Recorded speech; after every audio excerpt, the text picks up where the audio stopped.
How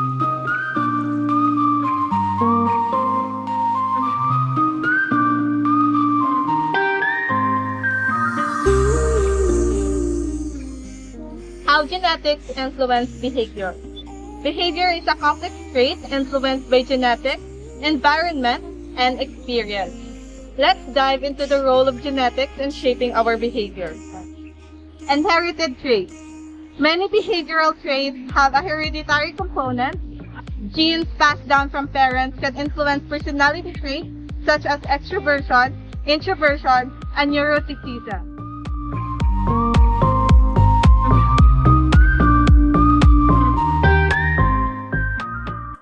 Genetics can create a predisposition for certain behaviors.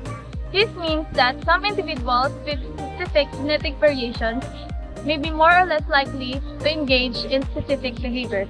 For instance, genetics can influence individuals' susceptibility to addiction or the risk to developing mental health disorders such as schizophrenia or bipolar disorder.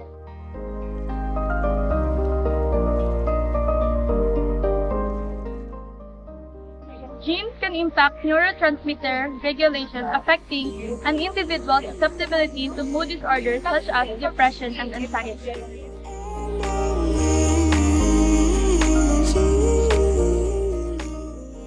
Certain genetic behaviors can make individuals more prone to engaging risky behaviors or seeking out novel experiences.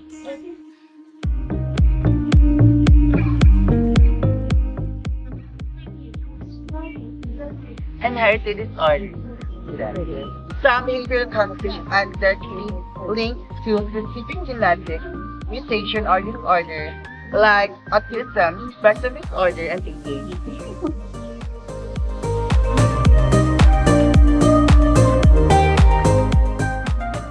Gene environment interaction. Genes interact with environment factors such as upbringing, culture, and life experiences in complex ways, shaping our behavior through a delicate interplay. Evolutionary perspective. From an evolutionary perspective, certain behaviors may have evolved due to genetic advantages. For example, certain social behaviors like cooperation and altruism may have provided evolutionary advantages to our ancestors, leading to the persistence of genetic predisposition for these behaviors.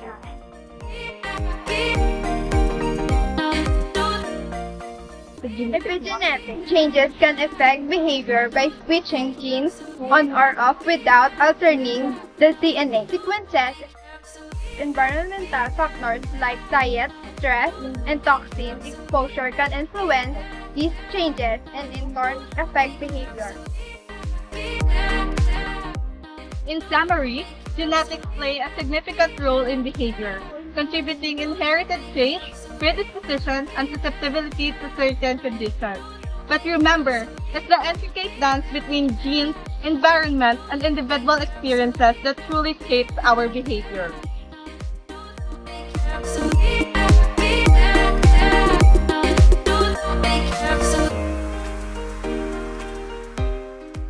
The impact of prenatal development on behavior. Prenatal development is a critical period with a profound influence on behavior, shaped by genetics, environment, and epigenetics. So, here are some ways in which prenatal development can impact behavior.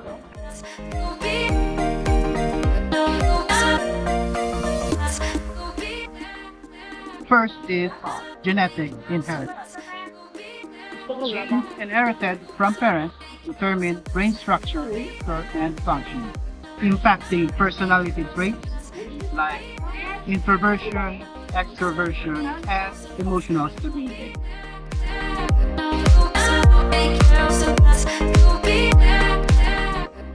Teratogenic effects. Exposure to terogens like maternal alcohol consumption can lead to birth defects and behavioral issues such as learning difficulties. Brain development. Critical brain development during prenatal stages influence cognitive and emotional functioning, later in life with disruption leading to behavioral disorder and cognitive impairment.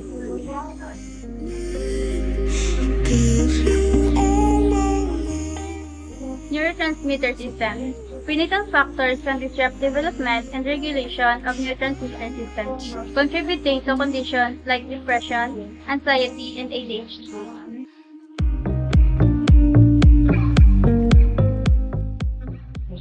Epigenetic modification. Epigenetic modifications influenced by prenatal factors like maternal stress during pregnancy can affect gene expressions related to behavior, increasing the risk of mood or anxiety disorder offspring.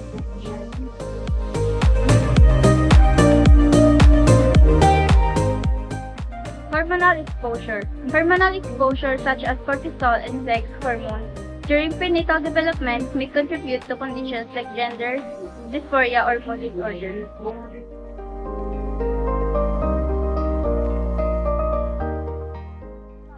Nutrition plays a crucial role with deficiencies in nutrients linked attention and behavior problems in children.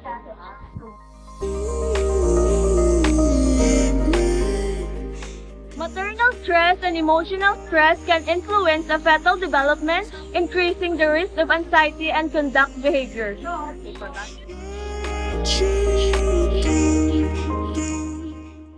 Environmental exposure. Exposure to toxins, pollutants, or infections during pregnancy can impact fetal development.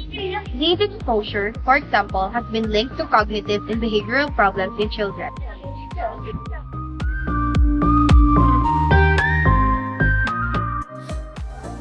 Maternal substance use. Substance abuse during pregnancy, including tobacco, alcohol, and drugs, disrupts fetal development, leading to addiction, cognitive impairment, and behavioral issues. So, in conclusion, understanding how prenatal development can influence behavior is crucial for promoting prenatal care and early interventions when needed, supporting positive behavioral outcomes in children and adults.